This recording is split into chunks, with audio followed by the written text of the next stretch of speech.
എല്ലാ സന്ദർഭത്തിലും നമ്മൾ ഏറെ ഓർക്കുന്ന പ്രവാചകനാണ് ഇബ്രാഹിം അലൈഹിസ്സലാം. അല്ലാഹുമ്മ സ്വല്ലി അലാ മുഹമ്മദിൻ വഅലാ ആലി മുഹമ്മദ് കമാ സ്വല്ലൈത അലാ ഇബ്രാഹീമ വഅലാ ആലി ഇബ്രാഹിം എന്ന് പറഞ്ഞ് നബി സല്ലല്ലാഹു അലൈഹി വസല്ലമക്ക് വേണ്ടി സ്വലാത്ത് അർപ്പിക്കുമ്പോൾ മഹാനായ ഇബ്രാഹിം അലൈഹിസ്സലാമിനെ നമ്മൾ സ്മരിക്കാറുണ്ട്.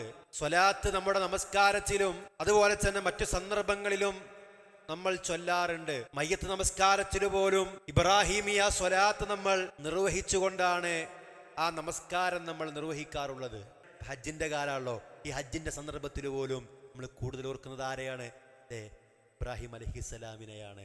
പ്രഭാത പ്രദോഷ പ്രാർത്ഥനയിൽ അസ്ബഹ്നാ അലാ ഫിത്രത്തിൽ ഇസ്ലാം വകലിമത്തിൽ ഇഖ്ലാസ് വദീനി നബിയിനാ മുഹമ്മദിൻ സ്വല്ലല്ലാഹു അലൈഹി വസല്ലം വമില്ലതി അബീനാ ഇബ്രാഹിം ഹനീഫൻ മുസ്ലിമൻ വമാ കാന മിനൽ മുശ്രിക്കീൻ എന്ന് പറഞ്ഞ് നമ്മൾ പ്രാർത്ഥിക്കുന്നുണ്ടെങ്കിൽ ഒക്കെ ഇബ്രാഹിം അലൈഹിസ്സലാമിനെ അല്ലാഹു സുബ്ഹാനഹു വ തആല നൽകിയ സൽകീർത്തിയാണ്.